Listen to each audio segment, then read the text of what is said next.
Gyanmanjari modern school આયોજિત YouTube ચેનલમાં આપ સૌનું સ્વાગત છે. ધોરણ 7 સામાજિક વિજ્ઞાન, તારીખ 10/8 મંગળવાર. હવે આપણે 1 થી 4 પાઠ પૂર્ણ કર્યા પછી આજે નકશા પોથીના આપણી પાસે જે પાઠ છે 9 થી 13. કેટલા છે? 9 થી 13. એની અંદર પાઠ છે 9, પૃથ્વીની આંતરિક રચના અને ભૂમિ સ્વરૂપો.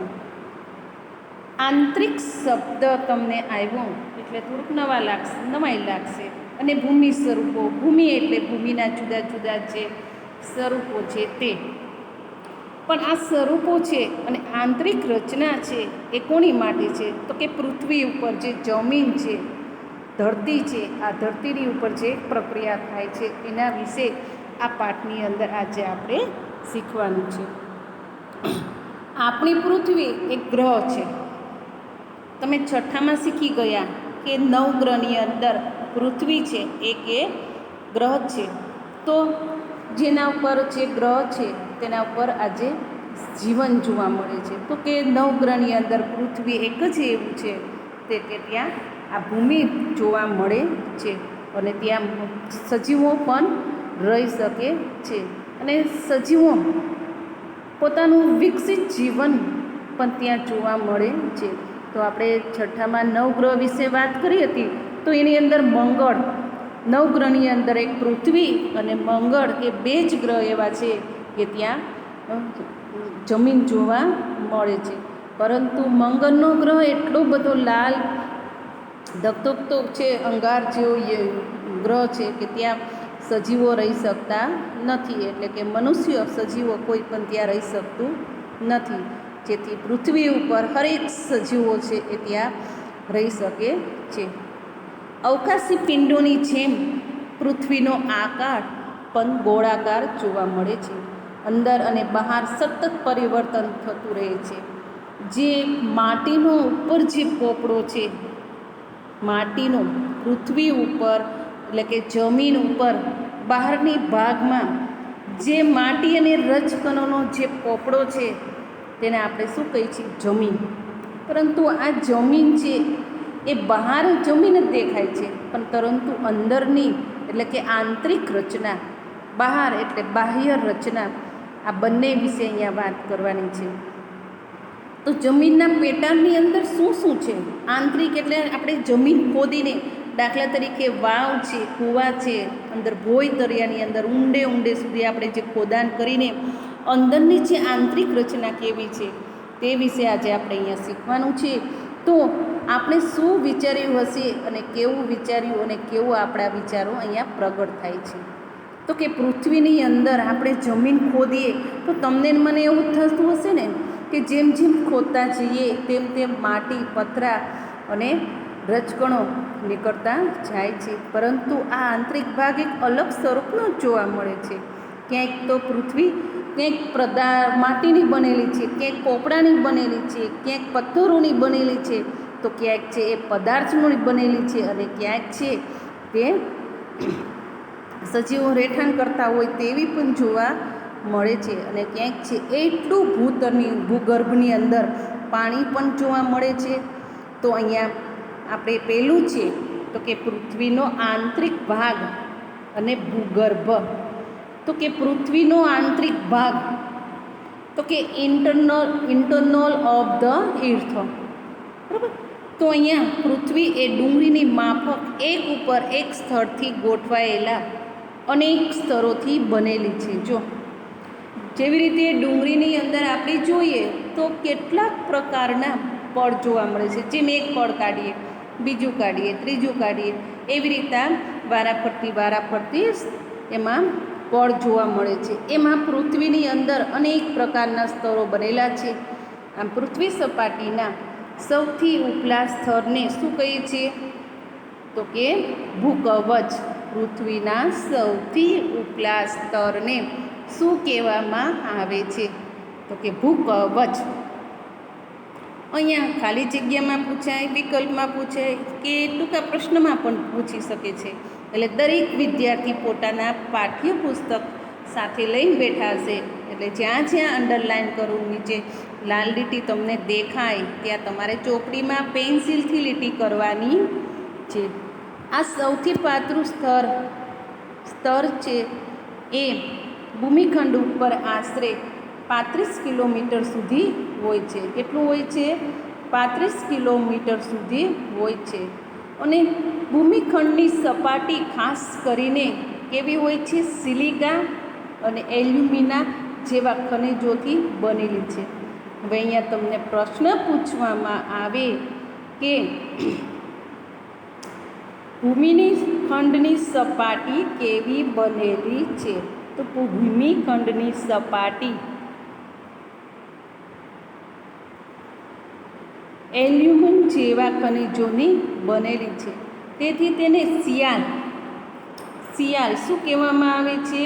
તો કે સિયાલ એટલે કે સી એટલે સિલિકા અને યાલનો અર્થ એલ એટલે એલ્યુમિના. એવા બે અર્થો અહીંયા જોવા મળે છે. તો અહીંયા મહાસાગરનું કવચ જેને કહેવાય, મહાસાગર એટલે કે મુખ્યત્વે સિલિકા અને મેગ્નેશિયમનું બનેલું હોય છે. મહાસાગરના કવચ મુખ્યત્વે શેના બનેલા હોય છે? તો કે મુખ્ય બે વસ્તુના બનેલા છે, તો કે સિલિકા અને મેગ્નેશિયમના. તેથી તેને સીમા અથવા સી માઇનસ સિલિકા તથા એટલે મેગ્નેશિયમ એવું કહેવામાં આવે છે. દરેકે અહીંયા અંડરલાઇન કરવાની છે. જ્યાં જ્યાં તમને લીટી દેખાય ત્યાં બધાએ અંડરલાઇન કરવાની છે. હવે તમને અહીંયા પૃથ્વીના સ્તર વિશે વાત કરી કે પૃથ્વીનું પહેલું સ્તર તેનું બનેલું હોય છે.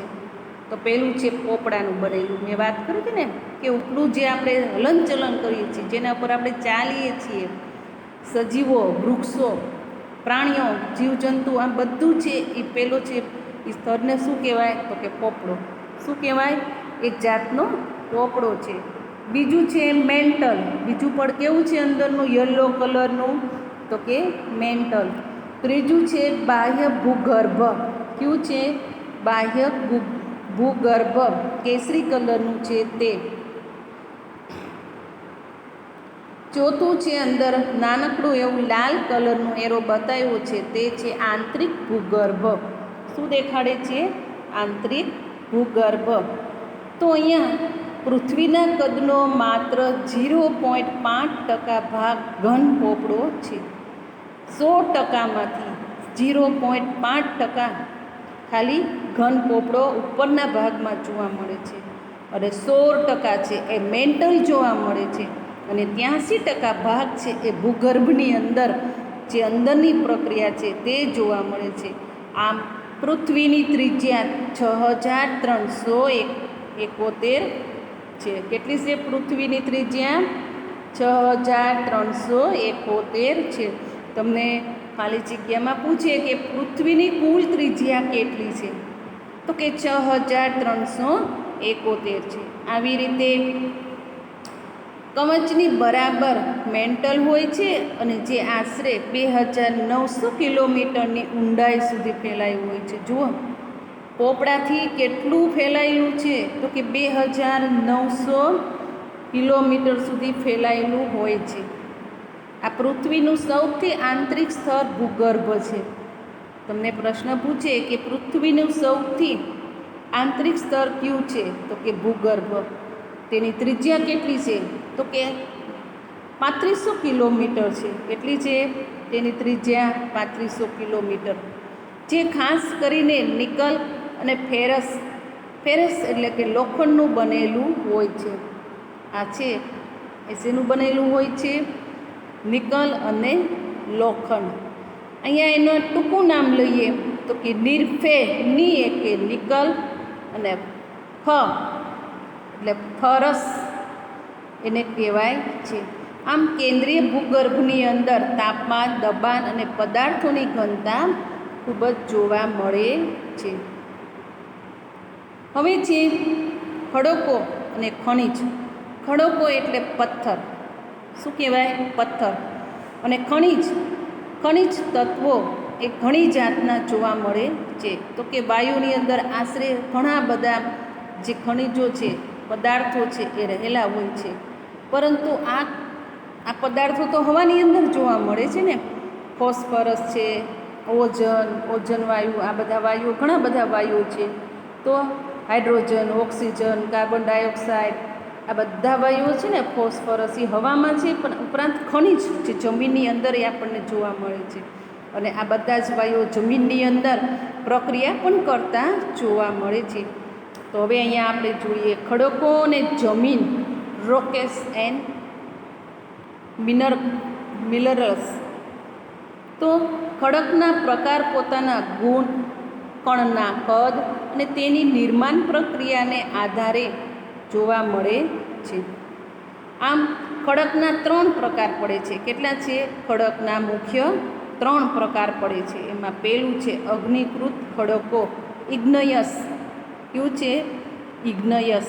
તમને પ્રશ્ન પૂછવામાં આવે કે ખડક એટલે શું, ખડકના કેટલા પ્રકાર પડે છે, તો પહેલાં તમારે ખડકની વ્યાખ્યા લખવાની અને પછી ખડકના 3 પ્રકાર પડે છે. આ 3 પ્રકાર વિશે તમારે જણાવવાનું છે. ગરમ મેઘમાં ઠંડો થઈ નક્કર થઈ જાય છે. આ પ્રકારે બનેલ ખડકને અગ્નિકૃત ખડક કહે છે. અગ્નિકૃત ખડક કોને કહે છે? તો કે અગ્નિકૃત ખડક ગરમ મેઘમાં, જ્યારે અતિશય ગરમ મેઘમાં હોય અને જ્યારે ઠંડો પડી જાય છે અને એકદમ જાડો બને છે, ત્યારે એને શું કહેવાય છે? અગ્નિકૃત ખડક કહે છે. અગ્નિકૃત ખડકો 2 પ્રકારના હોય છે. કેટલા પ્રકારના હોય છે? 2. પહેલું છે આંતરિક અને બીજું છે બાહ્ય ખડક. કયું છે? પહેલું આંતરિક ખડક અને બીજું છે બાહ્ય ખડક. હવે અહીંયા આપણે 3 જાણવા જેવું છે. એમાં 3 શબ્દ આપ્યા છે: ઇગ્નયસ, સેડિમેન્ટરી અને મેટામોર્ફિક્સ. બરાબર? તો પહેલું છે ઇગ્નયસ. લેટિન શબ્દ ઇગ્નિસ, કે જેનો અર્થ છે અગ્નિ થાય છે. શું થાય છે? અગ્નિ. બીજું છે સેડિમેન્ટરી, તો કે લેટિન શબ્દ છે સેડિમેટલ. મેટમ, તો કે જેનો અર્થ છે સ્થિર થવું. પેલો છે ઇગ્નિયસ, અગ્નિ, અને ત્રીજો છે મેટામાર્ફિક. તો કે ગ્રીક શબ્દ એનો જોઈએ તો મેટામોર્ફિક, જેનો અર્થ છે બદલાવ લાવવો. જે પ્રક્રિયા થાય છે એ પ્રક્રિયાના સ્વરૂપમાં બદલાવ લાવવો, તેને મેટામોર્ફિક કહેવામાં આવે છે. આ 3 અર્થ આપણે જોયા પછી કે જમીનની અંદર જ્યારે જ્વાળામુખીમાંથી નીકળતા લાવાની કલ્પના આપણે કરી શકીએ છીએ. તો વાસ્તવની અંદર આગની જેમ લાલ ચોર પ્રવાહી એ મેઘમાં કહેવામાં આવે છે. જમીનમાંથી જે લાલ ચોર પ્રવાહી નીકળે છે એ આ પ્રવાહીને આપણે શું કહીએ છીએ? મેઘમાં. જે પૃથ્વીના આંતરિક ભાગમાંથી નીકળી સપાટી ઉપર પથરાય છે અને જ્યારે પ્રવાહી લાવા પૃથ્વીની સપાટી પર આવે છે, તે ઝડપથી ઠંડા થઈને નક્કર બની જાય છે અને ભૂકવચ પર જોવા મળતા આવા ખડકોને આપણે બાહ્ય ખડક કહેવાય છે. શું કહેવાય છે? બાહ્ય ખડક કહેવાય છે.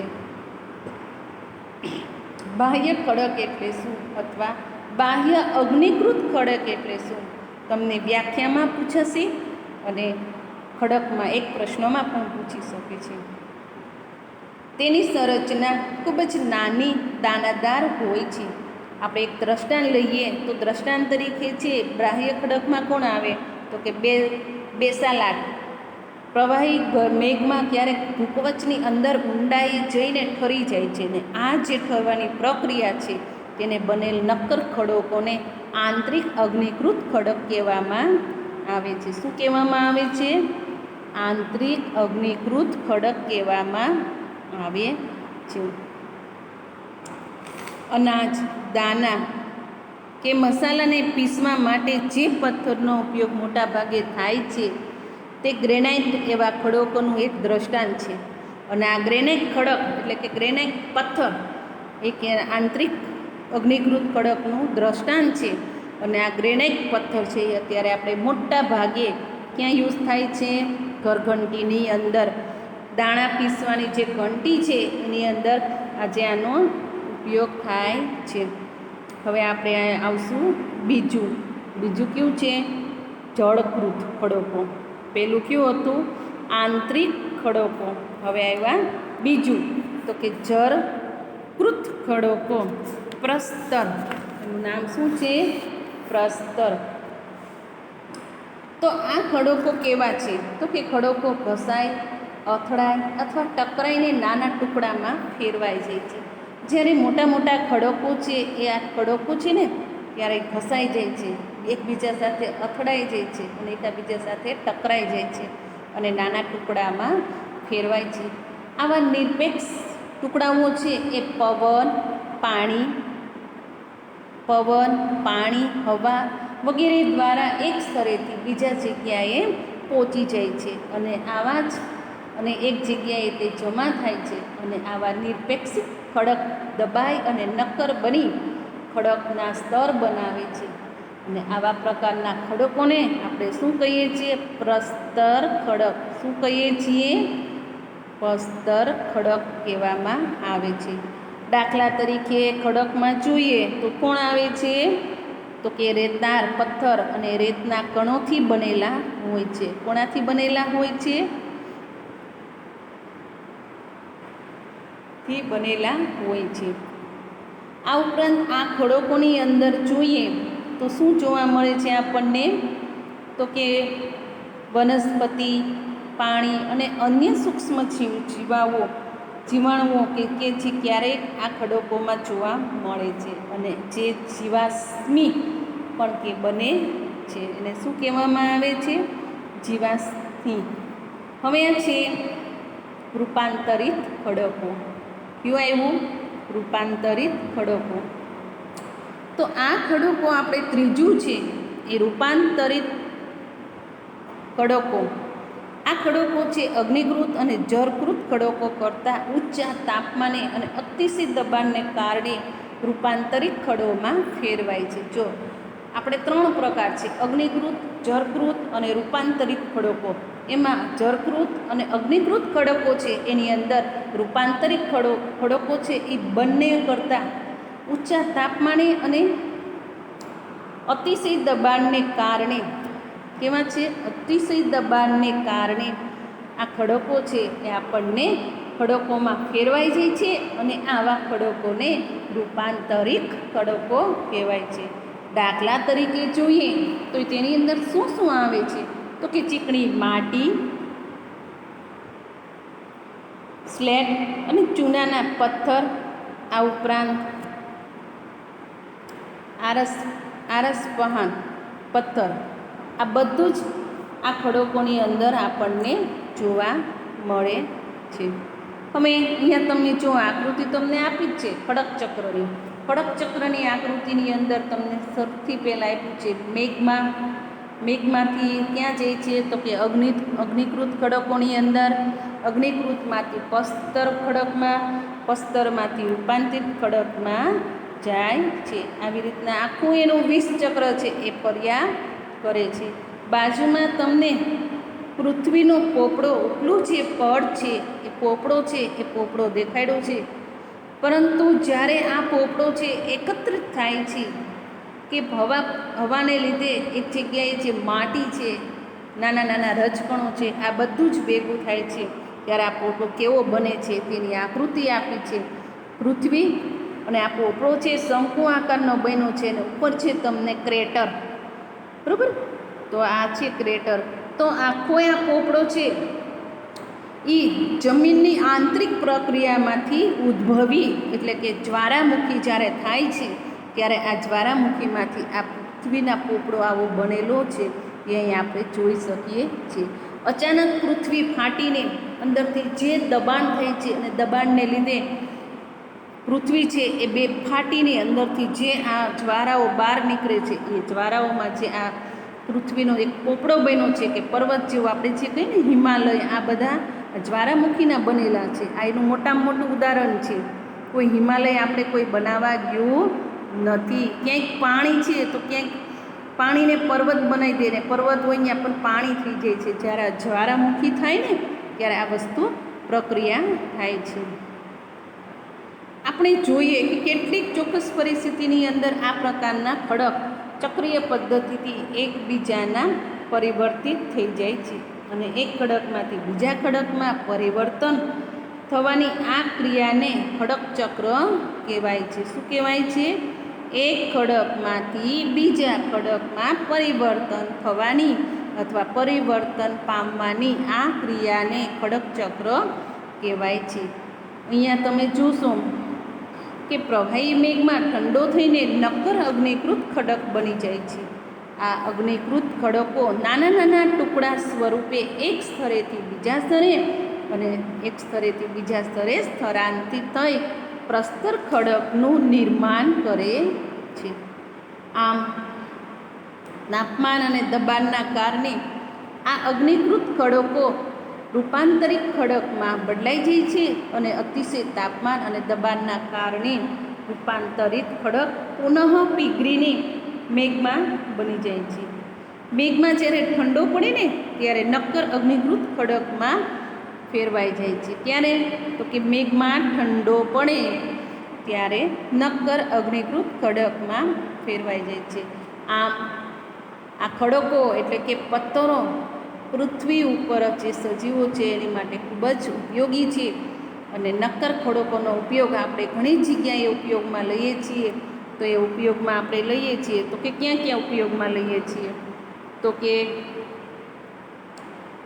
સડક બનાવવા માટે, મકાન બનાવવા માટે, ઇમારતો બનાવવા માટે, કૂવા જમીનના ભોંયતળિયાની અંદર વાવ છે અથવા કૂવા બનાવવા માટે અને ઇમારતો બનાવવા માટે આ નક્કર પથ્થરો છે એ ખૂબ જ મહત્ત્વના છે. આમ ખડક એ વિવિધ ખનિજોમાંથી બને છે. પથ્થર છે એ વિવિધ ખનિજોમાંથી બને છે. તમને પ્રશ્ન પૂછવામાં આવે કે પથ્થર શેમાંથી બને છે, ખડક શેમાંથી બને છે? તો કે વિવિધ ખનિજોમાંથી બને છે. ખનિજ કુદરતી રૂપે પણ જોવા મળે છે, જેમાં નિશ્ચિત ભૌતિક ગુણધર્મ અને નિશ્ચિત રાસાયણિક મિશ્રણ પણ હોય છે. આવી રીતે આ ખડકો છે એ ખૂબ જ મહત્ત્વના છે. આ ઉપરાંત કેટલાક ખડકો છે એ માનવજાતિ માટે પણ મહત્ત્વના છે. તો કે કઈ રીતના આ જે માનવજાતિ માટે ઉપયોગમાં છે એ કઈ રીતના આવે છે લેવામાં? તો કે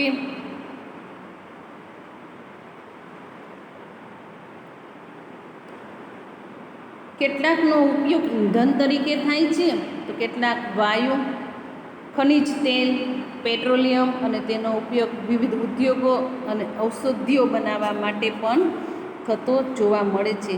આ ઉપરાંત લોખંડ, એલ્યુમિનિયમ અને સોનું, યુરેનિયમ વગેરે માટે આ પથ્થરો છે, આ ખડકો છે એ ખૂબ જ મહત્ત્વના છે. હવે આપણે આપણો સમય અહીંયા મર્યાદિત હોવાથી આપણો લેક્ચર છે અહીંયા પૂર્ણ થાય છે. હવે પછીના લેક્ચરમાં જ્યારે આવશું આપણે મળશું ત્યારે ભૂમિ સ્વરૂપોનું નિર્માણ ત્યાંથી આપણે શરૂઆત કરીશું. અસ્તુ.